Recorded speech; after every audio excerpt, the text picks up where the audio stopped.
ونستعينه ونستغفره ونؤمن به ونتوكل عليه ونعوذ بالله من شرور أنفسنا ومن سيئات أعمالنا من يهده الله فلا مضل له ومن يضلل فلا هادي له وأشهد أن لا إله إلا الله وحده لا شريك له وأشهد أن محمدا عبده ورسوله أرسله بالحق بشيرا ونذيرا فقد قال الله تعالى في كلام المجيد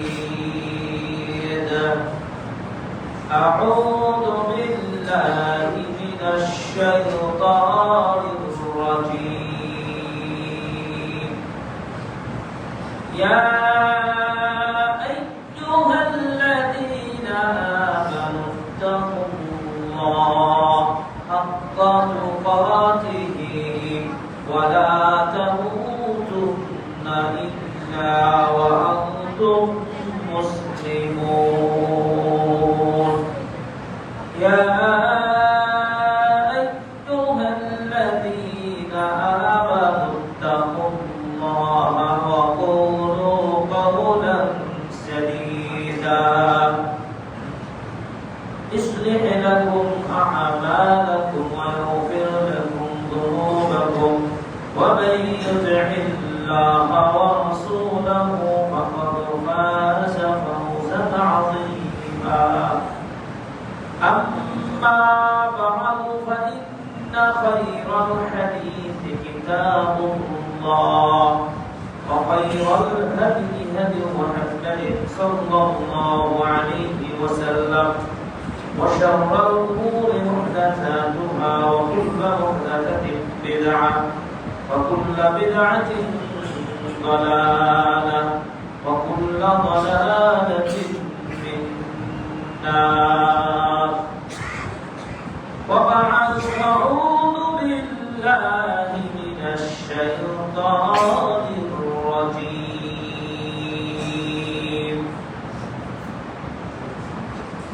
إنا أنزلناه في ليلة القدر وما أدراك ما ليلة القدر ليلة القدر خير من ألف شهر تنزل الملائكة والروح فيها بإذن ربهم من كل أمر سلام هي حتى مطلع الفجر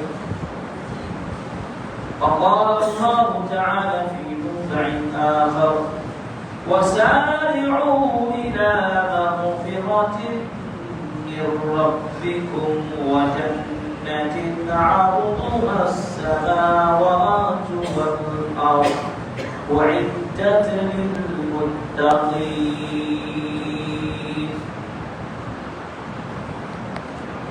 যাবতীয় প্রশংসা একমাত্র সেই মহান আল্লাহ সুবহানাহু ওয়া তাআলার জন্য যে রব্বুল আলামিন আমাদেরকে সুস্থ রেখেছেন এবং এই পর্যন্ত রমাদানুল মুবারকের সিয়াম সাধনা করার শক্তি তৌফিক দিয়েছেন। এজন্য আল্লাহ সুবহানাহু ওয়া তাআলার শাহী দরবারে অসংখ্য অগণিত প্রশংসা জ্ঞাপন করি।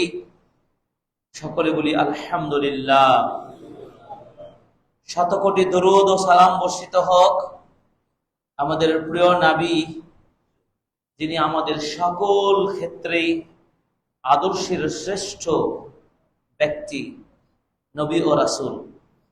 আমরা তার প্রতি দুরূদ পাঠ করি সাল্লাল্লাহু আলাইহি ওয়াসাল্লাম।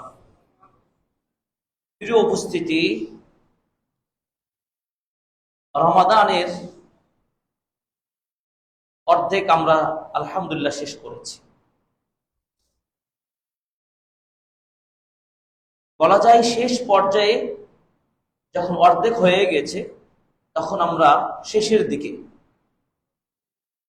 এই রমাদানটি ছিল আমাদের সবার জীবনে সবচাইতে বড় নিয়ামত।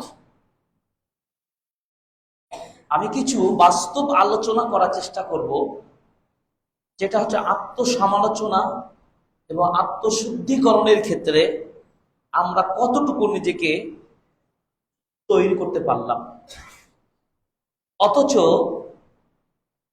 এই দিনগুলো পাওয়া এটি অত্যন্ত সৌভাগ্যের বিষয়। যেই ব্যক্তি আপনার পরিচিত ছিলেন, গত বছর রমাদান এইভাবে কাটিয়েছিলেন, তিনি এবছর পাননি। কিন্তু আমি আপনি এই রমাদানের 1447 হিজরির রমাদানের মাস পেয়েছি এবং ইতিমধ্যেই আমরা অর্ধেক সিয়াম সম্পন্ন করতে পেরেছি সুস্থতার সাথে, আলহামদুলিল্লাহ। তাহলে ওই এক বছর আগে যিনি মারা গেলেন আর আমি আপনি এক বছর তার চাইতে বেশি সময় পাচ্ছি, তার মধ্যে আবার সবচাইতে বরকতপূর্ণ মাসটি আমরা পেয়ে ধন্য হয়েছি। চিন্তা করুন তো এটি কত বড় নিয়ামত। আল্লাহু আকবার। তালহা বিন উবাইদিল্লাহ রাদিয়াল্লাহু তাআলা আনহু হাদিস একটি বর্ণনা করছেন, সহিহ ইবনে হিব্বান হাদিস। দুইজন ব্যক্তি আল্লাহর নবীর নিকট এসে ইসলাম গ্রহণ করলেন। দুজনেই ছিলেন অত্যন্ত ইবাদত গুজার, একজন আরেকজনের তুলনায় খুব বেশি। যিনি বেশি ছিলেন ইবাদত গুজার, তিনি শহীদ হয়ে মারা গেলেন। আর অপরজন সাথী ঠিক তার এক বছর পরে মারা গেলেন। তালহা বিন উবাইদিল্লাহ রাদিয়াল্লাহু তাআলা আনহু স্বপ্নে দেখছেন জান্নাতের দরজার সামনে তিনি দাঁড়িয়ে আছেন। জান্নাতের ভিতর থেকে একজন ফেরেশতা এসে দায়িত্বশীল বলছেন, যিনি এক বছর পরে মারা গেলেন তাকে জান্নাতে প্রথমে প্রবেশ করার জন্য আদেশ করা হলো, আপনি জান্নাতে প্রবেশ করুন। আর যিনি শহীদ হয়ে মারা গেলেন, অথচ তিনি ইবাদত গুজার ছিলেন বেশি, তাকে দ্বিতীয়বারে বলেন, এবার আপনি আসুন। তালহা বিন উবাইদিল্লাহ রাদিয়াল্লাহু তাআলা আনহু আশ্চর্য হয়ে গেলেন। যিনি শহীদ, যিনি বেশি ইবাদতে অ্যাক্টিভ ছিলেন, তিনি প্রথমে চান্স পেলেন না জান্নাতে প্রবেশের, আর যিনি পরে এক বছর পরে মারা গেলেন তিনি সুযোগ পেলেন। তার ভিতরে প্রশ্ন জাগলো। প্রিয় নবীর নিকট তিনি গিয়ে প্রশ্ন করলেন, ইয়া রাসূলুল্লাহ, ঘটনা তো এটা ঘটে গেল। আল্লাহর নবী সাল্লাল্লাহু আলাইহি সাল্লাম বললেন, যিনি এক বছর পরে মারা গেলেন তিনি কি পুরো এক বছরে আগের ব্যক্তির চাইতে সিয়াম, সালাত, দান সাদাকা, ভালো ভালো কাজগুলো কি বেশি করার সুযোগ পাননি? অবশ্যই পেয়েছেন। এমনকি যিনি এক বছর আগে মারা গেছেন তার চাইতে এই ব্যক্তি একটি পুরো মাসের সিয়াম পেয়েছেন, অবশ্যই পেয়েছেন। আল্লাহ নবী বলছেন, এই দুইজনের এক বছরের কারণে আমলের ব্যবধানটা কত বেশি, আসমান জমিনে যত সম্পদ রয়েছে এর চাইতে বেশি ব্যবধান হয়ে গেছে। সুবহানাল্লাহ। এবার চিন্তা করেন, আমি আপনি এক বছর অতিরিক্ত পেয়ে গেছি, যারা আমার সামনে থেকে, আপনার সামনে থেকে যারা চলে গেছে তাদের চাইতে। তারা ভালো মানুষ ছিলেন, কিন্তু আপনি এই সুযোগটা এক বছর পেয়ে গেলেন। এই এক বছর পেয়ে আমরা কি সেই তালহা বিন উবাইদিল্লাহর বর্ণিত হাদিসের আলোকে শ্রেষ্ঠত্ব আমলে অর্জন করতে পারবো বা পেরেছি, বা সেই ধরনের কোয়ালিটি আমার আপনার মধ্যে তৈরি হয়েছে? এটাই হচ্ছে বিচার বিশ্লেষণ করার আমার সুযোগ। সত্যিকারে যদি এই রমাদান আপনার আমার জীবনের পরিবর্তন ঘটাতে পারে, তবে আপনি নিশ্চিত হতে পারেন যে আপনার সিয়ামটা কবুল হচ্ছে। আল্লাহু আকবার। প্রিয় নবী খুতবার মেম্বারে উঠে কোথায় বললেন, দুর্ভোগ ওই লোকটার জন্য যেই লোকটা রমাদান মাস পেল, এরপরেও আল্লাহর কাছে ক্ষমা প্রাপ্ত বান্দা হিসাবে নিজেকে প্রস্তুত করতে পারল না। তার মতো হতভাগ্য আর কে হতে পারে? দুর্ভাগা। প্রিয় উপস্থিতি, এই যে রমাদান ফুরসাতুন আযীমাতুন লিত-তাগায়্যুর, পরিবর্তন হওয়ার জন্য বিশেষ অপরচুনিটি আপনার আমার জন্য। কেননা রমাদান মাস এই মাস, যেই মাসে ব্যক্তি তার গুনাহগুলোকে মিটানোর একাধিক আমল একসাথে একযোগে করার সুযোগ পেয়ে যায়। সুবহানাল্লাহ। সিয়ামের ক্ষেত্রে কি বললেন আল্লাহ রাসূল? মান সামা রমাদানা ঈমানান ওয়া ইহতিসাবান গুফিরা লাহু মা তাকাদ্দামা মিন যামবিহি। যে ব্যক্তি ঈমানের সাথে নেকির আশা নিয়ে রমাদানের সিয়ামগুলো পালন করবে, আল্লাহ তার পূর্বের গুনাহগুলো ক্ষমা করে দেবেন। সুবহানাল্লাহ। তাহলে সে আশা তো আছে আমাদের ইনশাআল্লাহ। কিন্তু সিয়ামটা কি প্রোডাক্টিভ হচ্ছে, নাকি সাধারণ গতানুগতিক ভাবে প্রতি বছর আসে একটা কালচার মুসলিম সমাজে? আপনি সাহারি খাবেন, ইফতারি করবেন, হয়তো কিছু সংখ্যক তারাবি পড়বেন, এর মধ্যেই থাকবেন। সিয়াম রেখেছেন, আবার আপনি আপনার জীবনের চলার পরিবর্তন আসে নাই। আপনার মিথ্যাচারিতা, গীবত, চুগলখড়ি, পাপাচার, অন্যায়, অশ্লীলতা এগুলো কিন্তু আগের মতোই আছে। পরিবর্তন কি হয়েছে? যদি পরিবর্তন না হয়, তাহলে আপনি গতানুগতিক ধারাতেই রয়েছেন, আপনার পরিবর্তন হয় নাই। সিয়াম থেকে আপনি যদি মিথ্যা কথা বলেন, খারাপ অশ্লীল পাপ কাজগুলোর সাথেই জড়িত থাকেন, তাহলে আপনার ওই সিয়াম কি গুনাহ মাফ করবে? ওই সিয়াম কি আল্লাহর কাছে সুপারিশ করবে? করবে না। কারণ রাসূল সাল্লাল্লাহু আলাইহি ওয়াসাল্লাম বললেন, মান লাম ইয়াদা কাওলা যুর ওয়াল আমালা বিহি ফালাইসা লিল্লাহি হাজাতুন আন ইয়াদা তাআমাহু ওয়া শারাবাহু। ওই ব্যক্তির খাওয়া, পিনা, স্ত্রীর সাথে সম্পর্ক এবং এভাবে বিরত থাকার মধ্যে কোনোই লাভ হবে না যদি সে মিথ্যা এই জাত কাজগুলো পরিহার করতে না পারল। প্রিয় উপস্থিতি, বড় দুঃখজনক, এই চমৎকার মহামূল্যবান এই মাসটি পেয়ে যদি পরিবর্তন হতে না পারি, তাহলে আমাদের জন্য সত্যিকারী দুর্ভোগ। আল্লাহর কাছে আশ্রয় চাই, আমরা যেন এমন অবস্থার সম্মুখীন কেউ যেন না হই। আল্লাহুম্মা আমিন। প্রিয় উপস্থিতি, আমি শেষ দশকের দিকে বেশি দৃষ্টি আকর্ষণ করব। শেষ দশক একেবারে সন্নিকটে, আর মাত্র ৩-৪ দিন পরেই রমাদানের শুরুর দিকে যেভাবে আমাদের আগ্রহ উদ্দীপনা থাকে, দিন দিন আমাদের অলসতা আমাদের কাজ করে, শেষের দিকে সেই গুরুত্ব থাকে না। অথচ শেষ দশক যখন চলে আসে, তখন এই শেষ দশকের গুরুত্ব আগের চাইতে কত বেশি, আরো বেশি উদ্দীপনা জাগ্রত নিয়ে করতে হবে আমলগুলো।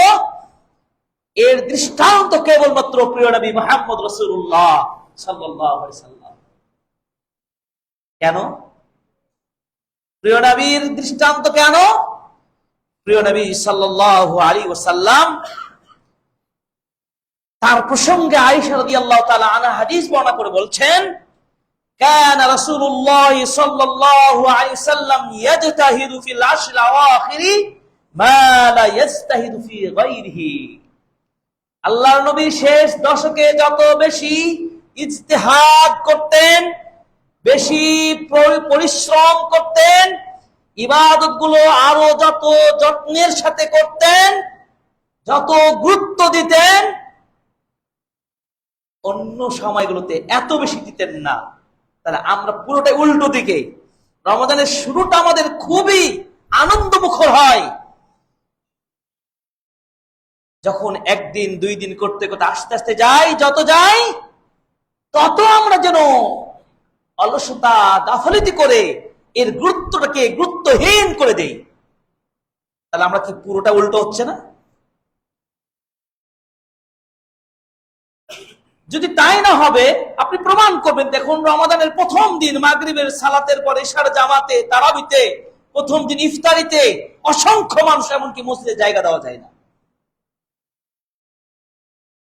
আপনি কষ্ট করে পড়াশোনা করলেন, পড়াশোনা করে নৈতিকতা আপনার মধ্যে থাকবে না, এটি কি কখনো শিক্ষিত মানুষের জন্য শোভা পায়? আপনি কষ্ট করে রমাদানের সুন্দর কবুল গ্রহণ করলেন, বরণ করে নিলেন, আর আপনি এর বাস্তব পরবর্তী দিনগুলোকে আপনি হেলে দোলে কাটিয়ে দেবেন, এটি কি আপনার গ্রহণ করার মতো, সেই আনন্দের মতো আপনার রাখছেন না? তাহলে কি সিয়ামটা হলো? চিন্তা করেন। অথচ রমাদান আপনাকে আত্মশুদ্ধি ঘটানোর জন্য, আপনাকে পরিপূর্ণ পাপ থেকে মুক্ত হওয়ার জন্য এই সুযোগটা আপনাকে দিয়েছেন আল্লাহ সুবহানাহু ওয়া তাআলা। আপনি সিয়াম রেখে যেমন পাপ মুক্ত হবেন, আপনি কিয়ামুল লাইল করেও পাপ মুক্ত হবেন। মান কামা রমাদান ঈমানান ওয়া ইহতিসাবান গুফিরা মা তাকাদ্দামা মিন যামবি। একই কথা বললেন যে নেকির আশায় ঈমানের সহিত কিয়ামুল লাইল করবে, রাতের সালাত আদায় করবে, তাহাজ্জুদ করবে, তারাউই পড়বে, আল্লাহ তার পূর্বের গুনাহগুলো মিটিয়ে দেবেন। সুবহানাল্লাহ। এই রমাদানে সবচাইতে ভালো সর্বোচ্চ পর্যায়ের আমল কোনগুলো? যে আমলগুলো আমাকে আপনাকে করতে হবে রমাদানকে প্রোডাক্টিভ করা যায়, অনেকগুলো আছে। রমাদানে 22টি প্রত্যাশা আছে, কিন্তু মৌলিক ভাবে রমাদানের যে কাজগুলো আমাকে আপনাকে করতেই হবে, এইগুলো করলে আপনার রমাদানটা হবে ঠিক কল্যাণময় এবং বরকতময় এবং আল্লাহর কাছে খুব গ্রহণযোগ্য হবে। রমাদান মাসে সিয়াম পালন করবেন 1 নম্বর। এটি তো কোনো মাপ নাই, ফরজ, প্রত্যেক সুস্থ ব্যক্তিদের জন্য এটি ফরজ। সিয়াম, কিয়াম, তারাবির সালাত 1 মাস ব্যাপী আপনার প্রশিক্ষণ গ্রহণ করবেন। এর গুরুত্ব কত বেশি? একটি হাদিস অনেকেই আমরা কিন্তু খেয়াল করি না। হয়তো এশার সালাতটা পড়ি, এরপর চলে যায়। আবার কেউ হয়তো তারাবি পড়েন, 2-4 রাকাত পড়েন, আবার চলে যান। কিন্তু আল্লাহর নবীর একটা হাদিস ভালো করে শুনে নেন। ইমাম সালাত শেষ না করা পর্যন্ত যদি আপনি থাকেন, ইমামের সাথে সালাত আদায় করেন, অর্থাৎ এশা থেকে শুরু একেবারে তারাবির শেষ পর্যন্ত থাকলেন, আল্লাহর নবী বলছেন তাহলে ওই ব্যক্তিকে পুরো রাত জেগে ইবাদতকারী কাজ, পুরো রাত জেগে ইবাদতকারীর মর্যাদা তাকে দেওয়া হয়। সুবহানাল্লাহ। তাহলে যারা 2 রাকাত 4 রাকাত পরে চলে যান, এই হাদিসের মর্যাদা থেকে আপনি বঞ্চিত হয়ে যাচ্ছেন। তার মানে কষ্ট করে হলেও আপনি এই 30টা দিন ইবাদত করবেন, কার জন্য? আল্লাহর জন্য। তাহলে সিয়াম, কিয়াম। 3 নম্বর তেলাওয়াতুল কোরআন। এই কোরআনকে স্টাডি করা, তিলাওয়াত করা, একে তাদাব্বুর করা, এটার বুঝা, জানা, কোরআন নিয়ে কাজ করা এবং কোরআন শিক্ষা প্রোগ্রাম বাস্তবায়ন করা এবং সেখানে আপনি ছাত্র হওয়া অথবা টিচার হওয়া, এই কাজগুলোর সাথে থাকতে হবে। চিন্তা করেছেন? দুনিয়ার যত পেশা নেশা আছে, সবচেয়ে শ্রেষ্ঠ পেশা হলো কি? এই কোরআনিক কাজের সাথে লেগে থাকা। হয় আপনি ছাত্র আর নয় শিক্ষক। কোন পেশা এর সাথে তুলনা হবে না। আল্লাহ নবী বলছেন খায়রুকুম মান তাআল্লামাল কুরআনা ওয়া আল্লামা। আবার এই কোরআনের একটি হরফ শিখবেন অথবা শিখাবেন, আল্লাহ নবী বলছেন 10টি সওয়াব পেয়ে যাবেন। পৃথিবীর কোনো সাহিত্যে নাই, কোনো পড়ার মধ্যে নাই, কোনো লেটার পড়ার মধ্যে মর্যাদা নাই। আল্লাহু আকবার। চিন্তা করেন, কোরআনে হাজার হাজার লেটার রয়েছে, কত সওয়াব এই কোরআনের সাথে সম্পর্ক। 4 নম্বর সাদাকা। প্রচুর দান খায়রাত করতে হবে রমাদানকে। আমরা করেছি কিনা এটাকে আত্মশুদ্ধি করতে হবে। প্রায় 15টি সিয়াম শেষ, এবার বাকি যে কয়েকদিন আছে, যদি আমার না থাকে, জীবনে ঘাটতি থাকে, তাহলে আমি আজকে থেকে, এই মুহূর্ত থেকে নিয়ত করে নেব, এই বাকি কয়েকদিন আমি সত্যিকার আজকের খুতবা থেকে আমার বিবেককে নাড়া দিয়েছি, আমি আর ভুল করব না। সাদাকা করতে হবে, কারণ সাদাকা মানে আল্লাহর রাস্তায় দান করে দেওয়া। আপনার জীবন জীবিকার যা অর্জন করেছেন এটি একটা অংশ আল্লাহ তাই বেশি বেশি দিতে হবে। কারণ আল্লাহর নবীর প্রসঙ্গে বলা যায় আজওয়াদুন নাস, তিনি সবচাইতে বেশি দানশীল ছিলেন আল্লাহর নবী। এবং রমাদান মাসে তার দানের গতিটা ছিল কারিহিল মুরসালা, প্রবাহিত বাতাসের চাইতে গতিশীল ছিল তার দানের গতি। সুবহানাল্লাহ। এই দান করতে গিয়ে তো গায়ে আলাদা করে পরিশ্রম দিতে হয় না। যেমন কেমন লাইল আপনি প্রায় 1 ঘন্টা 1.5 ঘন্টা 2 ঘন্টা দাঁড়িয়ে সালাত আদায় করবেন, মুরব্বীদের জন্য একটু কষ্টই হয়। সিয়াম রাখছেন, সকাল থেকে সন্ধ্যা পর্যন্ত খাওয়া দাওয়া থেকে আপনি বিরত আছেন, এটা কষ্টসাধ্য বিষয়। দান সাদাকা আপনি তো 12 মাসের 11 মাসে ব্যবসা বাণিজ্য করেছেন, বা আপনি কোন একটা পেশা করে অর্থ উপার্জন করেছেন, কিছু টাকার মালিক, অর্থের মালিক। আমার নবী কত কোটি টাকার মালিক ছিলেন। তিনি যদি এই কোয়ালিটি অর্জন করতে পারেন, এখানে কে কত বেশি বিত্তশালী, কে কত টাকার মালিক, এটা বড় বিষয় নয়। আপনি যতটুকুর মালিক, 10 টাকার মালিক, 2 টাকার মালিক, সেটা থেকে আপনাকে দান করার প্রতি নবীর সুন্নাহ অনুসরণ করতে হবে। আমার নবী যদি দান করে পৃথিবীর শ্রেষ্ঠ দানবীর হতে পারেন, তিনি যদি ঝড়ের গতি দান করে যদি তিনি এই দৃষ্টান্ত স্থাপন করতে পারে, আমি আপনি কেন পারবো না? আবু বকর রাদিয়াল্লাহু তাআলা আনহুর দৃষ্টান্ত যদি দেখেন, পৃথিবীর ইতিহাসে কেউ আবু বকর রাদিয়াল্লাহু তাআলা আনহুকে পারে নাই। ওমর ইবনে খাত্তাব রাদিয়াল্লাহু তাআলা আনহুর মতো বিত্তশালী, ওসমান ইবনে আফফান রাদিয়াল্লাহু তাআলা আনহুর মতো বিত্তশালী, এই সমস্ত সাহাবীগণ প্রতিযোগিতা করেছে রীতিমতো, তবু তার সাথে তুলনা করে কেউ পারেন নাই। রমাদানকে খুব প্রোডাক্টিভ করতে হলে এই কাজগুলোকে আপনাকে বাস্তবেই পরিণত করতে হবে। আমি শুধু আপনাদেরকে এই কথাগুলো বলার কারণ হলো, আর মিস করা যাবে না। আজকে থেকে, এই মুহূর্ত থেকে আমাকে আপনাকে পরিবর্তনশীল হতেই হবে, মনে রাখতে হবে। আমরা একটি বছর পেয়েছি, একটি রমাদান পেয়েছি, এটা আমার আপনার জীবনকে পরিবর্তনের সুযোগ।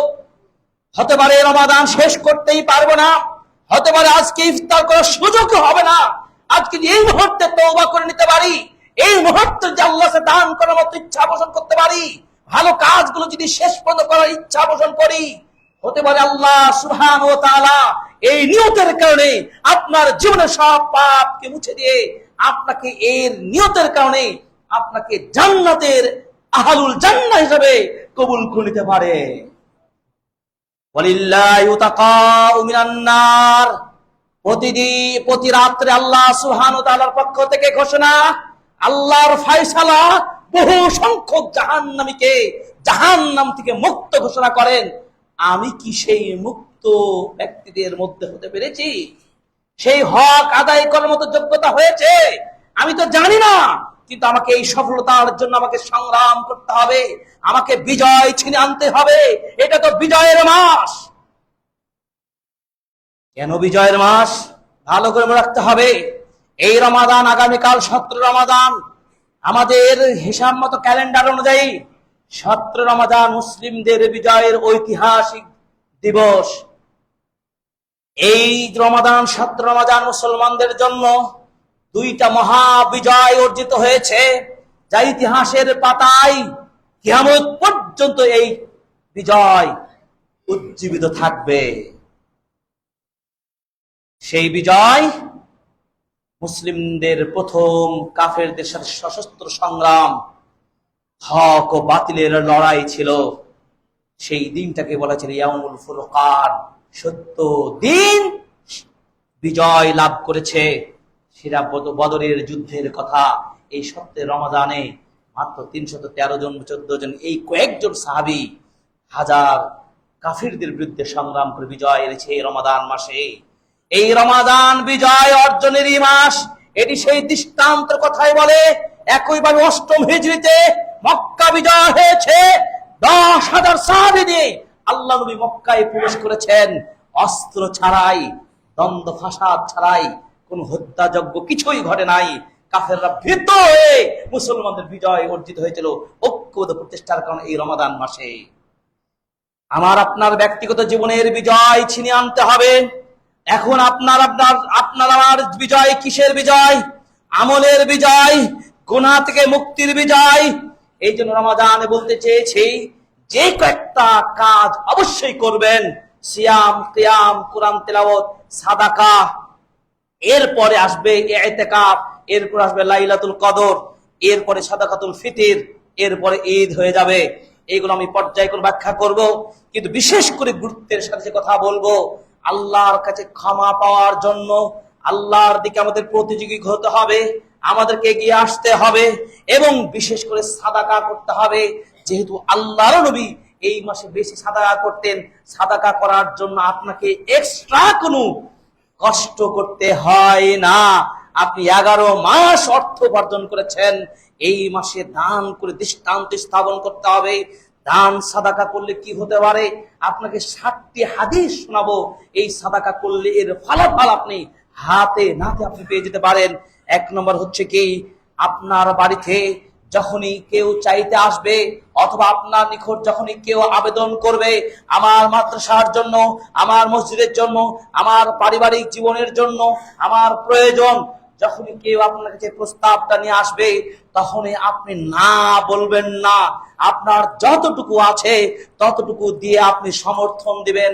আপনি তার সাথে পক্ষ অবলম্বন করে আপনি দেওয়ার পক্ষে সাইন করবেন। কারণ আল্লাহর নবী বলছেন, ওই প্রতিদিন সকালে 2 জন ফেরেশতা আসে, যদি চাই আবেদন করে, আর আপনি যদি দেন, ফেরেশতারা দোয়া সরাসরি পেয়ে যান। সুবহানাল্লাহ। ফেরেশতা কি বলবে? আল্লাহুম্মা আ'তি মুনফিকান খালাফা।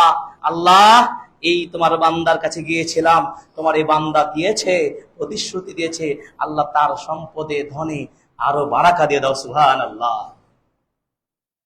তাহলে হাতে নাতে আপনি কি রেজাল্টটা পেয়ে যাচ্ছেন? এই সুযোগটাকে গ্রহণ করতে হবে আপনাকে আমাকে। 2 নম্বর, as-সাদাকা। আল্লাহর রাস্তায় যে সাদাকা করেন, দান করেন, আল্লাহ নবী বলছেন 70 ধরনের শয়তানের চক্রান্ত থেকে আল্লাহ আপনাকে হেফাজত করে দিবেন। সুবহানাল্লাহ। শয়তানের চক্রান্ত কত ধরনের হয় আপনি আমি তাকে হিসাব করে খুঁজে বের করতে পারবো না। এর বিভিন্ন অ্যাঙ্গেলে, বিভিন্ন পরিসরে, বিভিন্ন ভাবে শয়তান আপনাকে ফাঁসানোর জন্য, ক্ষতিগ্রস্ত করার জন্য সে সব ধরনের ষড়যন্ত্র সেট আপ করে রেখেছে। কেন? যখন শয়তানকে জান্নাত থেকে বের করে দেওয়া হলো, শয়তান বলেছিলেন, কলাংদুরুনি, আমাকে সুযোগ দিন, তোমার এই বান্দাদেরকে কিয়ামত পর্যন্ত আমি বিপদগামী করার জন্য আমি সর্বোচ্চ শক্তি প্রয়োগ করব। তার মানে ওপেন চ্যালেঞ্জ করেছে আপনার সাথে, আর শয়তানের সাথে আপনি বন্ধুত্ব গ্রহণ করলেন। তাহলে ওপেন চ্যালেঞ্জ যেহেতু শয়তান আপনাকে দিয়েছে, এই শয়তানের ফাঁদ থেকে বাঁচার জন্য একটা বড় মাধ্যম হলো কি? সাদাকা করা। সাদাকা যখন করবেন, শয়তান যেই তার রাডার, তার যে ক্ষেপণাস্ত্র, তার যে সংগ্রামী অস্ত্রগুলো দিয়ে আপনাকে ঈমান হারা করতে চেয়েছিল, সে তার সব দুর্বল হয়ে যাবে, তার চূর্ণ বিচূর্ণ হয়ে যাবে সাদাকা করার কারণে। সুবহানাল্লাহ।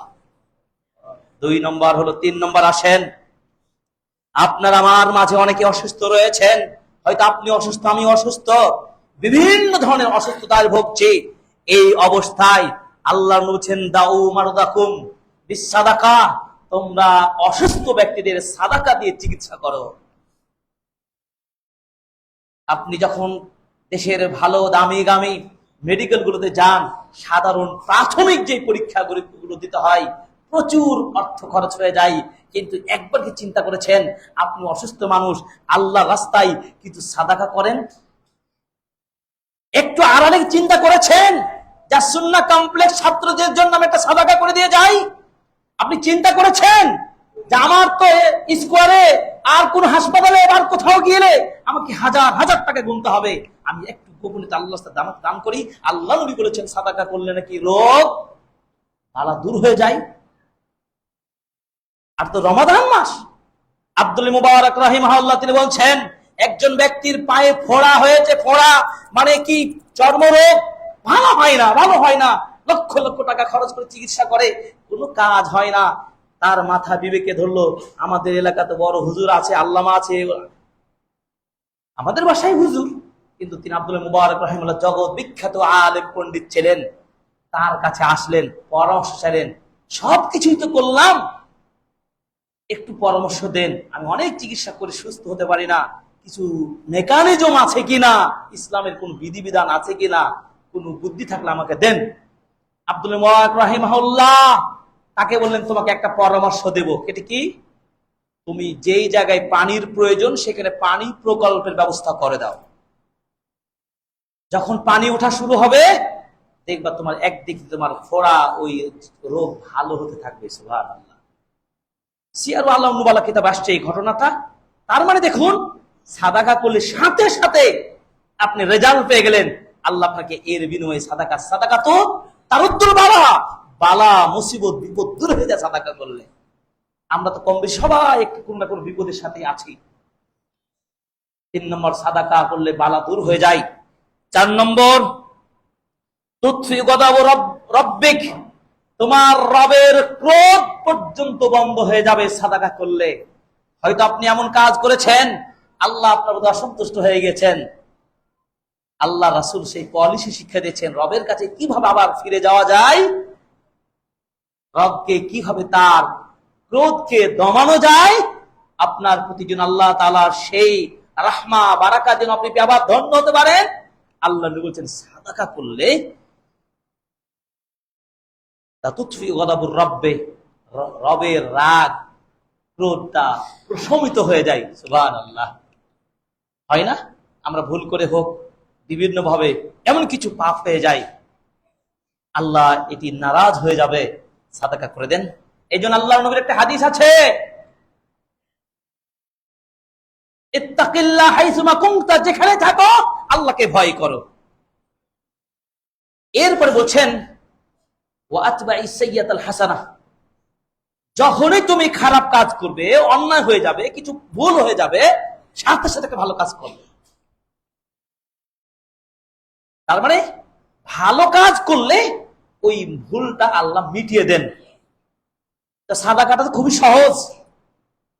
ওই যে বলেছি, সিয়াম রাখতে আপনাকে কষ্ট করতে হচ্ছে, কিন্তু সাদাকা করতে কষ্ট তো ওইটা হয় না। আপনি কিছু না কিছু ইনকাম করেছেন, কিছু আছে আপনার দেওয়ার মতো। আমি কথা আরো দীপ্ত কণ্ঠে বলছি, আল্লাহ নবীর হাদিস, 10 লক্ষ টাকা দান করলো যিনি, তার চাইতে দামি ওই লোকটা যিনি 1টা দিরহাম বা 2টা দিরহাম দান করলো। কিভাবে? মনে করেন আজকে আমি বললাম আমাদের এই কমপ্লেক্সের জন্য অর্থের দরকার, আপনাদের সহযোগিতা প্রয়োজন। এক একজন এক এক রকম ভাবে দান করলেন। হয়তো দেখেন একজন ব্যক্তির কাছে মাত্র 2টা টাকা আছে বা 10টা টাকা আছে ধরে নেন, একে অর্ধেক করা সহজ হবে। ওই লোকটা করলো কি, 10 টাকার মধ্যে 5টা টাকাই দিয়ে দিল আজকে, আর 5টা টাকা দিয়ে সে হয়তো সে তার বাকি কাজ করবে, বাড়িতে ফিরে যাবে। তার মানে কি, অর্ধেক দান করে দিল, সে 10 টাকার মালিক। আর যে লোকটা 10 লক্ষ টাকার মালিক, সে দান করলো 1 লক্ষ টাকা। তাহলে বিজয় লাভ করলো কে?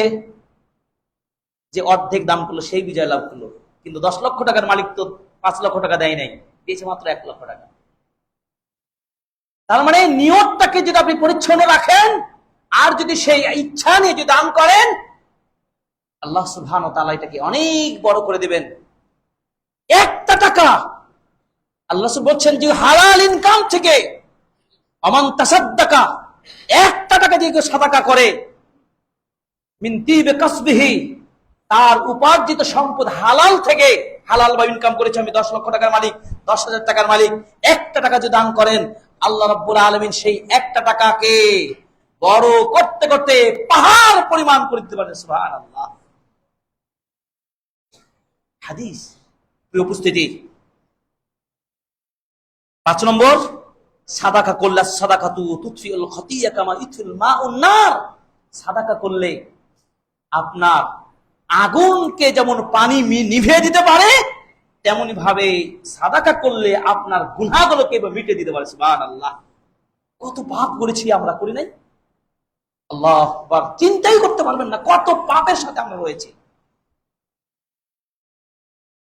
7 নম্বর, ভালো মৃত্যু। 6 নম্বর হলো কি ভালো মৃত্যু ঘটবে যদি আপনি সাদাকা করতে পারেন। ইন্নাস সাদাকা, নিশ্চয় সাদাকা করলে রবের যেমন ক্রোধকে প্রশমিত করা যায়, ঠিক তেমন ভাবে খারাপ মন্দ মৃত্যু থেকেও আপনাকে রক্ষা করা হয়। জানি না আপনার আমার কখন মৃত্যু হয়ে যাবে।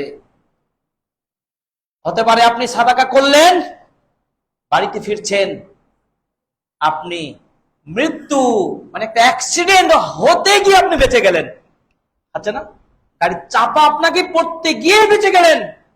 আপনি চিন্তা করেন ওই মুহূর্তে, আমাদের আজকে খুতবায় বলে দিলেন যে এই যে সাদাকা করলে নাকি বিপদ থেকে বেঁচে যাওয়া যায়। তখন আমার মনে হয় এই হাদিসের ব্যাখ্যাটা তখন সরাসরি আপনি বুঝতে পারবেন, এই তো আমি দুপুরে সাদাকা করলাম, আল্লাহ হয়তো সাদাকার বিনিময়ে আমাকে বাঁচিয়ে দিলেন। এই বিশ্বাসটাকে আপনার থাকতে হবে। 7 নম্বর, সুবহানাল্লাহ, কুল্লু মরিইন ফি দিল্লি সাদাকাতিহি হাত্তা ইয়াকুদা বাইনান নাস। সাদাকা করলে কিয়ামতের মাঠে আল্লাহ তাআলা বিশেষ ছায়া দান করেন। সুবহানাল্লাহ। অতএব খুবই সংক্ষিপ্ত ভাবে যদি আমি এক কথায় বলি, সহজ ভাবে নেকি উপার্জন করার, আল্লাহর সন্তুষ্টি অর্জন করার এবং নবীর মতো করে এই মাসকে কাটানোর সহজ একটি উপায় হলো কি সাদাকা করা, দান করা। অতএব আপনার আয়ের একটি অংশ আপনি অবশ্যই সাদাকা করবেন। 1 2, যাদের যাকাত রয়েছে, যাদের অর্থ নিসাব পরিমাণ রয়েছে, যাকাত দেওয়ার মতো অ্যাবিলিটি তৈরি হয়েছে, অবশ্যই আপনি যাকাত আদায় করবেন। এটি কোনো সন্দেহ নাই, যাকাত দিতেই হবে। আপনি সিয়াম করলেন, নামাজ পড়লেন, যাকাত দিবেন না, তা হবে না। তাদের সাথে লড়াই, যুদ্ধের ঘোষণা পর্যন্ত কঠিন হুঁশিয়ারি এসেছে। অতএব যাকাত আপনার আয়ের একটি অংশ থেকে দিবেন। আল্লাহর নবী সাল্লাল্লাহু আলাইহি ওয়াসাল্লাম নিকট একজন সাহাবী এসে বলছে, আল্লাহর নবী দুল্লানি আলা আমালিন ইদা আমিলতুহু দাখালতু জান্নাহ। কিছু আমলের কথা বলেন আল্লাহর নবী, যে আমলগুলো করলে আমি জান্নাত চলে যাব। আল্লাহর নবী বললেন কি করবা? তা'বুদুল্লাহ ওয়ালা তুশরিকু বিহি শাইআ। 1 নম্বর তুমি শিরক মুক্ত ইবাদত করবা, 2 নম্বর কি সালাত আদায় করবা, 3 নম্বর রমাদানে সিয়াম পালন করবা, 4 নম্বর যাকাত আদায় করবা। এই 4টা পরামর্শ শুনে তিনি এত খুশি হয়ে আল্লাহ চলে যাচ্ছেন। আল্লাহর নবী তার এই দৃশ্য দেখছেন, যখন চলে যাচ্ছেন তখন বলছেন যে আল্লাহর নবী 4টা আমলের কথা বলেছেন, আমি এর চাইতে তার বেশি করব না। এই 4টা আমলকে আমি পরিপূর্ণভাবে হক আদায় করে করতে চাই। এগুলো চলে যাচ্ছেন। আল্লাহর নবী বলছেন, এই কেউ যদি কোনো জান্নাতি মানুষকে দেখে, বাস্তবে যদি জান্নাতি কোনো আহলুল জান্নাহকে দেখে খুশি হতে চায়, ফাল এনজুর ইলা হাদা, সেজন্য এই ব্যক্তির দিকে তাকে দেখে নাই, এটি হলো সেই জান্নাতি ব্যক্তি। সুবহানাল্লাহ। চোখে কান্না আসে না?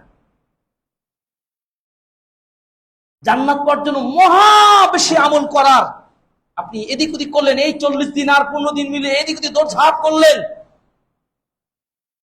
কিন্তু আপনি প্রপার ভাবে এই 4টা আমল করেন। আরেকটা হাদিস আসছে, সিলাতুর রাহিম, আত্মীয়তার সাথে সম্পর্ক রক্ষা করা। তাহলে ধরেন 4টা বা 5টা, এই 4টা 5টা আমল আপনাকে সলিড জান্নাত নিয়ে যেতে পারে ইনশাআল্লাহ। কিভাবে? যদি আপনি সঠিক উপায়ে প্রিয় নবীর পন্থা অনুযায়ী যদি আপনি ইখলাসের সাথে এই আমলগুলো সঠিকভাবে আদায় করতে, হক আদায় করতে পারেন। তাই যাকাত দিতে হবে। কোথায় দিবেন? যাকাত দেওয়ার যে খাত আছে, মসজিদে যাকাত চলে না, তাহলে মসজিদে দিবেন কি? সাদাকা দিবেন, সহযোগিতা করবেন। আর যাকাত দিবেন কোথায়? ইয়াতীম, ফকির, মিসকিন, ঋণগ্রস্ত, এইসব ক্ষেত্রগুলো যেটা আমরা জানি কোরআন সূরা তাওবায় বলা হয়েছে 8টি খাত। বিশেষ করে আজকে আমার ব্যক্তিগত আবেদন, এই আস-সুন্নাহ কমপ্লেক্স, এইটা শুধু মসজিদ না মাদ্রাসা? এটি মাদ্রাসা এবং মসজিদ। আমি প্রিন্সিপাল সাহেবের সাথে কথা বলছিলাম খুতবার আগে, একটা সঠিক, একটা চমৎকার একটা উদ্যোগ গ্রহণ করেছেন। আল্লাহু আকবার। এখানে প্রায় 1.5 শতাধিক ছাত্র ছাত্রী পড়াশোনা করছেন। এর মধ্যে বেশ এমন কি ছাত্রছাত্রী আছেন যাদের যাকাত অর্থ দিয়ে তাদের সহযোগিতা করা একান্ত প্রয়োজন, এবং এই প্রতিষ্ঠানটাকে গড়ে তুলতে তাদের পিছনে প্রায় 25 থেকে 30 জন শিক্ষক কর্মচারী এই শিক্ষা বিভাগটাকে উন্নয়ন করার জন্য কাজ করছেন। সেই সব দুস্থ ছাত্ররা আছে এবং এতিম ছাত্র রয়েছে যারা যাকাত গ্রহণ করার অধিকার রাখে। এই জন্য যাকাত প্রজেক্টে এনারা প্রোফাইল খুলেছেন। আপনাদের হাতের সামনে থাকবে, দেখবেন আপনাদের কাছে একটা বোর্ড যাবে, সেই যাকাত প্রোফাইলে শুধু যাকাত, আপনি সেখানে নামটা এন্ট্রি করবেন, নিয়তটা করে যাবেন যে আমার একটি যাকাতের একটি অংশ আস-সুন্নাহ কমপ্লেক্সে আমি নামটা লেখাতে পারলাম। আল্লাহ কবুল করুন, আমিন। আপনার নাম, আপনার মোবাইল নাম্বার, আপনি কতটুকু দিতে চান সম্ভব সেটাও লিখতে পারেন। নিজে এসে দিয়ে যাবেন অথবা আমাদের দায়িত্বশীল আপনাদের সাথে যোগাযোগ করবেন। আর কেউ যদি বলেন আমি কিছু দানও করবো, যাকাতও দেব, দানও করবো, আলহামদুলিল্লাহ, ওয়েলকাম। কারণ রমাদানটাকে তো আপনাকে কাজে লাগাতে হবে। এই সুযোগটা তো আপনাকে রমাদানটাকে দিয়েছে, সেখানে আপনি সাদাকাও দিতে পারবেন, যাকাতও দিতে পারবেন। অর্থাৎ যাকাত প্রোফাইলে আপনার নাম লেখাবেন। আমরা হাতে হাতে নেব না, কিন্তু আপনাদের সামনে প্রোফাইলটা চলে যাবে, সেখানে আপনার নোট করবেন। তিনি উপস্থিতি রমাদান মাসে প্রতিযোগিতার মাস, এই ক্ষেত্রে আপনি প্রতিযোগী হবেন। আল্লাহ রাব্বুল আলামিন বলেন ওয়াসারিউ ইলা মাগফিরাতিম মির রাব্বিকুম ওয়া জান্নাতিন আরদুহাস সামাওয়াতু ওয়াল আরদু উইদ্দাত লিল মুত্তাকিন। তোমরা তোমাদের রবের ক্ষমার দিকে দৌড়ে এসো এবং জান্নাত পাওয়ার জন্য তোমরা ছুটে এসো। এমন জান্নাত যার প্রশস্ততা আসমান এবং জমিন। আল্লাহু আকবার। এই জান্নাতটা মুত্তাকিদের জন্য প্রস্তুত করে গেছেন। সুবহানাল্লাহ। আমরা কি মুত্তাকি হতে পারবো? রমাদান আপনাকে সেই মুত্তাকি বানানোর জন্য 1 মাসের প্রশিক্ষণ গ্রহণ করছি। আল্লাহ আমাদেরকে মুত্তাকি হিসাবে কবুল করুন, আমিন। আল্লাহ তাআলা অন্য জায়গায় বলছেন ফাস্তাবিকুল খায়রাত ইলা মাগফিরাতিম মির রাব্বিকুম ওয়া জান্নাতিন আরদুহা কাআরদিস সামাই ওয়াল আরদ। একই কথা বলছেন, রবের ক্ষমার দিকে, মাগফিরাতের দিকে, জান্নাতের দিকে তোমরা প্রতিযোগী হও। প্রিয় উপস্থিতি, রমাদান মাসে আপনি যেইভাবে সূচনা করেছিলেন সেইভাবে আমলের গতিটাকে, স্পিডটা রাখবেন। না হলে আপনার আমলের সূচনা ভালো, শেষ দিকে খারাপ। এটা যেন না হয় ইন্নামাল আ'মাল বিল খাওয়াতিম, মানে শেষ ভালো যার, এইটা আপনাকে করতে হবে। আপনি একটা বিশাল বাড়ি বানালেন, হয় না? বাড়িটা কষ্ট করে বানালেন, খুব সুন্দর করে শৌখিন ভাবে, ভোগ করতে পারলেন না, আপনি মারা গেলেন, অ্যাক্সিডেন্ট করলেন। তো আমরা কি বলি, সামাজিক ভাবে কি বলি? লোকটা ভোগ করতে পারলো না, নিজে কষ্ট করে, কত কষ্ট করে খেটে খেটে বাড়িটা বানালো, থাকতে পারলো না। একজনের, আপনি খুব কষ্ট করে একটা ভালো খাবার রান্না করলেন, খাবেন, ক্ষুধা মেটাবেন, আনন্দ করবেন, দেখালো খাবার মুখে নেবেন, এই মুহূর্তে আপনার ইজা জাআ আজালুহুম লা ইস্তাখিরুনা সাআতাও ওয়া লা ইস্তাকদিমুন, আপনার মৃত্যুর ঘন্টা বেজে গেছে, আর মুখটা খুলতে পারলেন না, খেতে পারলেন না। আমরা কি বলি, ইন্না লিল্লাহি ওয়া ইন্না ইলাইহি রাজিউন। সেই লোকটা রান্না করা খাবারও খেতে পারলো না। এই রমাদান এমনটি যেন না হয়, খুব আনন্দ নিয়ে আপনি রান্না করলেন, খুব ভালো করে ইবাদত শুরু করলেন, আর এখন ভাটা পড়ে যাচ্ছে, শেষ দিকে আল্লাহর বা মাগফিরা, আল্লাহর কাছে দোয়া করার যে চূড়ান্ত সময়গুলো আপনি পার করবেন, এটি কি হেলে দুলে পার করবেন? আর সেই সুযোগ দেওয়া যাবে না। আল্লাহ পাক বলেন ওয়ালা তাকুনু কাল্লাতী নাকাদাত গাসলাহা মিন বাদি কুওয়াতিন আনকাসা। তোমরা ওই সব নারীদের মতো হয় না যেই নারীরা তাদের সুতোগুলোকে শক্ত করে বেঁধে জামাত করে আবার ছিন্ন ভিন্ন খণ্ড বিখণ্ড করে দেয়। ঠিক তোমরা তোমাদের আমলগুলোকে যে ঐক্যবদ্ধ প্রচেষ্টা নিয়ে, উদ্দীপনা নিয়ে রমাদানকে শুরু করেছিলে, সেই ইবাদত গুলোর গতিকে তোমরা আবার চূর্ণ বিচূর্ণ করে ছিঁড়ে ছিন্ন ভিন্ন করে দিও না। কিন্তু আমরা তো করে দিচ্ছি। শেষ দশক চলে আসছে, বিশাল মাগফিরা, বিশাল সওয়াব অর্জনের চূড়ান্ত সময় আপনার কাছে চলে আসছে, আর আপনি ঈদ মার্কেট নিয়ে ব্যস্ত হয়ে যাবেন, এটি হতে পারে না। রমাদানের শেষ দশকে চূড়ান্ত পর্যায়ে যে ইবাদত গুলো আপনি আমি করতে পারি, নাম্বার 1, ইতিকাফ করতে হবে। ইতিকাফ করবেন কেন? আমার নবী করেছেন তাই আপনাকে করতে হবে। আমার নবী করেছেন তাই আপনি করবেন। ইতিকাফ করবেন কেন? আল্লাহর নৈকট্য লাভের জন্য। ইতিকাফ মানে কি? আপনি দুনিয়ার সব ব্যস্ততা ছেড়ে দিয়ে মাত্র এই শেষ দশক কয়েকটা দিন, 10 দিন বা 9 দিন, চাঁদ উঠার ভিত্তিতে এই 9 বা 10 দিন আপনি একাধারে নিরিবিলি পরিবেশে আল্লাহর ঘরে আপনি একান্ত ইবাদতের সুযোগ গ্রহণ করবেন। এর চাইতে মূল্যবান টাইম আপনার লাইফে আর কোনোদিন ঘটতে না পারে। আমি বুঝাতে পারিনি না? নিশ্চিত এবার একজন ইতিকাফ করেন, আপনি দেখবেন সেই ব্যক্তির মধ্যে যে চেতনা, যে সজীবতা, যে আনন্দ, যে উজ্জ্বলতা প্রকাশ করবে, পৃথিবীর কোন ইবাদত দিয়ে সেটা আসতে পারে না। কারণ ইতিকাফ মানে শুধু মসজিদে বসে থাকা, ঘুমানো নয়। এই ব্যক্তি 10 দিন টানা 5 ওয়াক্ত নামাজ তাকবীরাতুল উলার সাথে আদায় করতে পারবে কি পারবে না? পাবে না? আর আমরা বাইরে থাকলে কি অনেক সময় তাকবীরাতুল উলা ছুটে যায়, 1 রাকাত ছুটে যায়, 2 রাকাত ছুটে যায়, নামাজ পড়ি, কিন্তু ওই লোকটার মতো পারফেক্ট টাইম মেইনটেইন করে সালাত আদায় করতে পারবেন না। এটা গ্যারান্টি আমি আপনি দিতে পারি না। কিন্তু ইতিকাফ দিন 10 দিন করবেন, 10 দিনের প্রশিক্ষণটা তাকে 10,000 বছর তাকে এগিয়ে দিতে পারে ইনশাআল্লাহ। আল্লাহু আকবার। এরপরে তো জিকির আজকার আছে। এখানে ব্যবসা থাকবে না, এখানে গন্ডগোল হবে না, গীবত হবে না, সব কিছু একটা নিরিবিলি পরিবেশে রাতের আধারে আল্লাহকে দেখে দেখে দোয়া করবে, রব্বির হামুমা কামা রাব্বায়ানি সাগীরা, আল্লাহুম্মা ইন্নাকা আফুউন তুহিব্বুল আফওয়া ফাআফু আন্না। যে গভীর ভাবে কান্না করার, রবের কাছাকাছি যাওয়ার সুযোগটা তৈরি হয়, এই ইতিকাফ একমাত্র বিকল্প পথ সেটা। আমি চাই না, যদিও আমি দেখেছি আমাদের ওয়েবসাইটে এই ইতিকাফ করার জন্য রেজিস্ট্রেশন করতে হয় আর সুন্নাহ কমপ্লেক্সে। আমার বিশ্বাস শহরের মানুষেরা এই ব্যাপারে সচেতন। তাই আমি প্রায় গ্রামগঞ্জে কি দাওয়াতি কাজ করি। গতকালকে গিয়েছি, বলেছিলাম কে ইতিকাফ করবে, হাত তুলতে পারে না।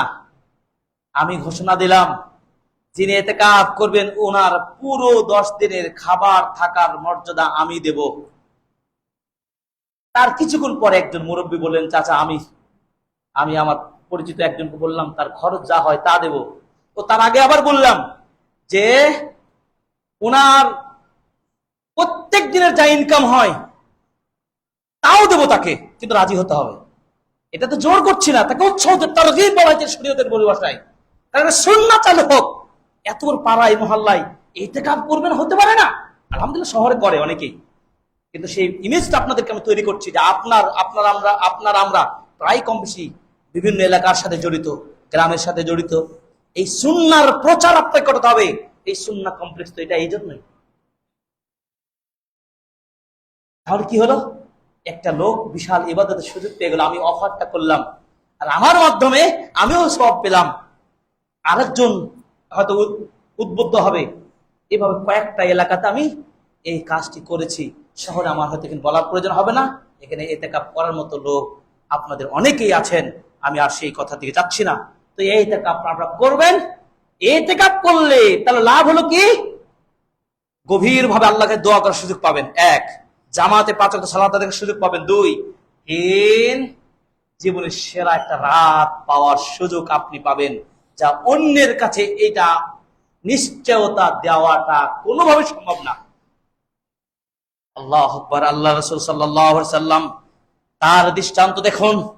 তিনি বলছেন, কান রাসূলুল্লাহ সাল্লাল্লাহু আলাইহি সাল্লাম ইজাবিরু ফিল আশর আওয়াখির মিন রমাদান ওয়া ইয়াকুলু, তিনি বলতেন, তাহাররাউ লাইলাতুল কদর ফিল আশর আওয়াখির মিন রমাদান, রমাদানের শেষ দশকে তোমরা লাইলাতুল কদরকে তালাশ করো।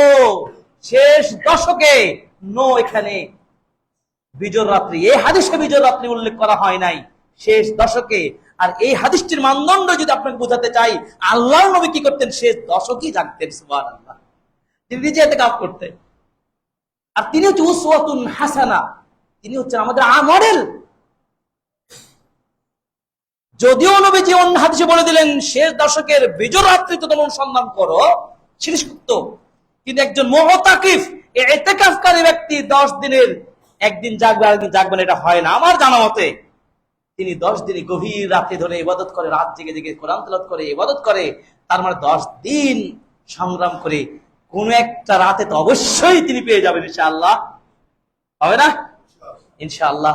আল্লাহ তাআলা এই কথা বলছেন, ইন্না আনজালনাহু ফি লাইলাতিল কদর ওয়া মা আদরাকা মা লাইলাতুল কদর লাইলাতুল কদরি খায়রুম মিন আলফি শাহর তানাজ্জালুল মালাইকাতু ওয়ার রূহু ফিহা বিইذনি রাব্বিহিম মিন কুল্লি আমর সালামুন হিয়া হাত্তা মাতলাইল ফজর।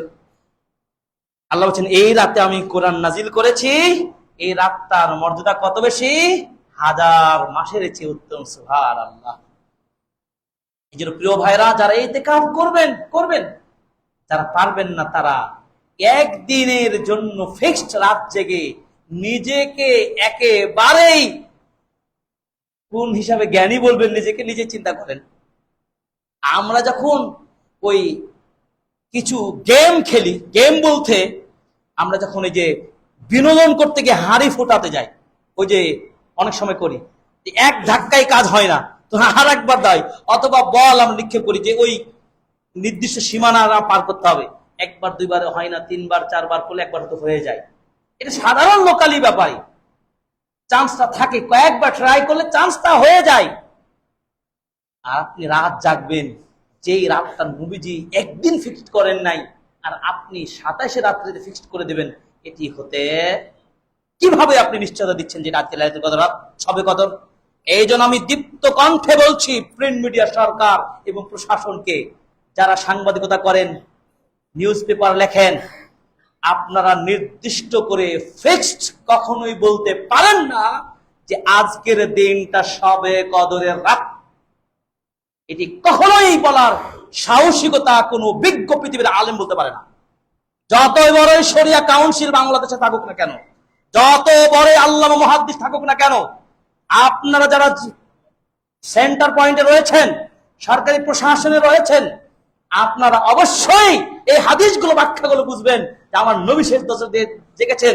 এমনকি আমি 10 দিনে যদি জোর রাত্রে বাধাও দিই, বিজয় তো 5 দিন, তাহলে সবে কদর নিয়ে একদিন প্রিন্ট মিডিয়াতে বলে দেওয়া হবে, সরকার থেকে হয়তো ঘোষণা আসবে বা আসে না আসে ইত্যাদি। আমরা দেখতে পাই আজকে সবে কদরে খুব আনন্দের সাথে, খুব ইবাদত গুজার হয়ে, রাত জেগে ইবাদত হয়ে পালন হলো, সুন্দরভাবে উদযাপন করা হলো, বলে না? এটা ভুল ভ্রান্ত, আপনাকে চেঞ্জ করতে হবে। আমাদের প্রচারক ভুল মেসেজটা মানুষকে দেওয়া যাবে না। আপনি মানুষকে বঞ্চিত করছেন। সবাই গভীর জ্ঞান রাখে না। তিনি যখন পেপার পড়েন, ও সবে কদর আজকে 26 রোজা, কালকে তো 27 রোজা, ও সবে কদর কালকে, আজকের দিন আমাকে ভালোভাবে খাওয়া দাওয়া করে, ভালো সাদা পোশাক করে আমাকে আজকে মসজিদে প্রথম কাতারে যেতে হবে, আজকে 1000 মাসে ইবাদত পেয়ে যাব। যদি সে লাইলাতুল কদর না হয়, ওই মিথ্যা ছড়ালেন কেন আপনি? এই জন্য আমি প্রশাসনকে বললাম, ধর্মমন্ত্রী বলেন, ধর্মীয় পর্যায়ে যারা কাজ করেন, দেশের বিজ্ঞ স্কলাররা রয়েছেন, আমরা তো ছোট বয়সী, ছোট অনেক আছে, তাদের কাছে সহযোগিতা নেন, দিনকে প্রচার করুন। প্রিয় ভাইরা, আমি আপনাদেরকে সেই অনুপ্রেরণা জাগানোর চেষ্টা করছি। আল্লাহ নবী সাল্লাল্লাহু আলাইহি ওয়াসাল্লাম, কানা নবী সাল্লাল্লাহু আলাইহি ওয়াসাল্লাম ইদা দাখালা আশরু শাদ্দা মিজারাহু ওয়া আহইয়া লাইলাহু ওয়া আইকাদ আহলাহু। 3টা কথা। শেষ দশক যখন আসতেন নবীজি সাল্লাল্লাহু আলাইহি ওয়াসাল্লাম তার কোমরের মাজার কাপড়টাকে শক্ত করে বাঁধতেন, নিজে রাত জাগতেন। 3 নম্বর, তিনি পরিবারকে রাত জাগাতেন। এই শাদ্দা মিজারাহু, প্রথম কন্ডিশনটা কি? কোমরকে তিনি শক্ত করে বাঁধতেন। 2টা অর্থ। এক, তিনি এই 10 দিন স্ত্রীদের সাথে সম্পর্ক গড়ানোর যে বৈধ সম্পর্ক, এটা থেকেও তিনি বিরত থাকতেন। এই 10 দিন শুধু ইবাদত, মসজিদে ওয়ালা আকিফিন, শুধু ইতিকাফ করে মসজিদে। 1। 2 নম্বর অর্থ কি? আসলে যখন আমরা কোনো গুরুত্বপূর্ণ কাজ করি, তখন কি করি? গ্রামের মানুষের বিশেষ করে এটা হয়, আমাদের শ্রমজীবী ভাইরা মাথায় একটা কাপড়ও বাঁধেন, অনেক সময় মাজাও একটা কাপড় বেঁধে কাপড়টাকে শক্ত করে বেঁধে এরপর আপনি কাজটা সম্পাদন করেন না, তাহলে কাজটাকে শক্তিশালী ভাবে খুব আনুগত্যের সাথে করেন। তা আপনাকেও শেষ দশকটাকে আল্লাহর নবী এইভাবে সব ব্যস্ততা ছেড়ে দিয়ে, তিনি কি রাষ্ট্রনায়ক ছিলেন না? তিনি গোটা উম্মাহর নেতা ছিলেন না? সাইয়্যিদুল মুরসালিন, খাতামুন নবিয়্যিন। আর আপনি বলছেন আপনার ব্যবসা নষ্ট হয়ে যাবে, 10 দিনের বাজার বিক্রেতা কমে যাবে, অমুক হবে তমুক হবে, কত ব্যস্ততা দেখে আপনি। নো, আল্লাহর নবী সাল্লাল্লাহু আলাইহি ওয়াসাল্লাম রাষ্ট্রনায়ক ছিলেন, তিনিও এই 10 দিন ইতিকাফ করতেন, খোলাফাগণ করতেন, সাহাবীগণ করতেন, আমাদের পূর্ববর্তী ইমামরা করতেন, আপনিও করবেন। তাহলে রাত জাগবেন, ইতিকাফ করবেন শেষ দশকের, আর দান সাদাকা প্রচুর করবেন। আর সামগ্রিকভাবে রমাদানকে প্রোডাক্টিভ করতে হলে সবচাইতে বেশি যে জিনিসটা করতে হবে, দোয়া বেশি বেশি করতে হবে। আজকার, দোয়া আজকারের মধ্যে থাকতে হবে। ইন্নী করিব উজিবু দাওয়াতাদ দাঈ, আল্লাহ বলছেন তোমরা আমাকে ডাকো, আমি তোমার ডাকে সাড়া দেব। সুবহানাল্লাহ। দোয়া করার কিছু আদব শর্ত রয়েছে। প্রথমে ভালোভাবে প্রস্তুতি নেবেন। আপনি সূচনায় হাম নাত প্রস্তুতি বলতে পাক পবিত্র হয়ে সুন্দর পরিচ্ছন্ন পরিবেশে আপনি প্রস্তুতি গ্রহণ করবেন। এরপর হামদ নাত, আল্লাহ প্রশংসা, নবীর প্রতি দুরূদ পাঠ করে দোয়া করবেন। এবং আপনি কিবলামুখী হয়ে আপনি নির্জনে একা একা কেঁদে দোয়া করবেন। শব্দ চয়নের ক্ষেত্রে হাদিসের যে দোয়াগুলো, কোরআনের দোয়াগুলো আছে, এই দোয়াগুলো পড়বেন। যেমন একটা ছোট্ট দোয়া দেখেন, আল্লাহকে খুশি করার দোয়া কি? রাযীতু বিল্লাহি রাব্বা ওয়া বিল ইসলামি দীনা ওয়া বি মুহাম্মাদিন সাল্লাল্লাহু আলাইহি ওয়াসাল্লাম নাবিয়্যা। আল্লাহ নবী বলছেন এই দোয়াটা কেউ যদি সকাল সন্ধ্যায় হোক 3 বার করে পড়ে, তার জন্য জান্নাতটা ওয়াজিব হয়ে যায়। সুবহানাল্লাহ। এভাবে বলেন, আল্লাহুম্মা ইন্না নাসআলুকা ইলমান নাফিআ ওয়া রিজকান তাইয়্যিবা ওয়া আমালান মুতাকাব্বালা। দোয়া করেন, আল্লাহুম্মা ইন্নাকা আফুউন তুহিব্বুল আফওয়া ফাআফু আন্না। দোয়া করেন, আল্লাহুম্মা গফিল মুমিনিনা ওয়াল মুমিনাত বলে দোয়া করেন। আপনার পিতামাতার জন্য দোয়া করেন, আল্লাহুম্মা গফিল হাইয়িনা ওয়া মাইয়িতিনা ওয়া শাহিদিনা ওয়া গায়বিনা বলে দোয়া করেন। আল্লাহুম্মা গফির লাহুম ওয়ারহামহুম ওয়াদখিলহুমুল জান্নাহ ওয়া'ইদহুম মিন আযাবিল কবর মিন আযাবিন নার। আল্লাহ তুমি আমার বাবা মা আত্মীয় স্বজন মুসলিম নরনারীকে ক্ষমা করে দাও। আল্লাহ তাদেরকে জান্নাতে প্রবেশ করে দাও, কবর আযাব থেকে রক্ষা করো, জাহান্নাম থেকে রক্ষা করো। দোয়া করুন, আল্লাহুম্মা আমিন। বুঝতে পেরেছেন? এবার দোয়া করেন, প্রচুর দোয়া করেন। সর্বশেষ আপনারা ফিতরা আদায় করবেন, ঈদের 1-2 দিন আগে আদায় করবেন। এরপর ঈদের দিনে তাকবীর পাঠ করে ঈদের সালাত আদায় করবেন। আল্লাহ তাআলা আমাদের তৌফিক দান করুন, আমিন। আল্লাহ তাআলা আমাদের সকলের সকল গুনাহগুলো ক্ষমা করে দিন, আমিন। আল্লাহ আমাদের জীবনের সকল ভুল ত্রুটি ক্ষমা করুন, আমিন। আল্লাহ আমাদের ঈমানকে তাজা করে দিন, আমিন। আল্লাহ এই কয়েকদিন রমাদানকে আমরা যেন আরো যত্নের সাথে আদায় করতে পারি, সেই শক্তি দান করুন, আমিন। বারাকাল্লাহু লানা ওয়া লাকুম ফিল আযীম ওয়া নাফা'না ওয়া ইয়্যাকুম বিল আয়াতিল হাকীম ইন্নাকা লাজাদুল রহিম। ইন্নাল হামদুলিল্লাহি ওয়াহদা ওয়াস সালাতু ওয়াস সালামু আলা রাসূলিল্লাহ ওয়া আলা আলিহি ওয়া সাহবিহি ওয়া মান ওয়ালা, আম্মা বাদ। আল্লাহ তাআলা আমাদের রমাদান সিয়াম কিয়াম কবুল করুন, আমিন। আল্লাহুম্মা সাল্লি আলা মুহাম্মদ ওয়া আলা আলি মুহাম্মদ কামা সাল্লাইতা আলা ইব্রাহিম ওয়া আলা আলি ইব্রাহিম ইন্নাকা হামিদুম মাজিদ। আল্লাহুম্মা বারিক আলা মুহাম্মদ ওয়া আলা আলি মুহাম্মদ কামা বারাকতা আলা ইব্রাহিম ওয়া আলা আলি ইব্রাহিম ইন্নাকা হামিদুম মাজিদ। ইয়া আল্লাহ আমাদের সকলকে ক্ষমা করুন, আমিন। ইয়া আল্লাহ আমাদের সিয়াম কিয়াম সাদাকা ইফতারি তারাবি সকল কবুল করুন, আমিন। ইয়া আল্লাহ বিশেষ করে খাস করে খুতবায় দোয়া করছি, মুসলিম বিশ্বকে আল্লাহ তুমি ক্ষমা করো, আমিন। ইয়া আল্লাহ মুসলিম বিশ্ব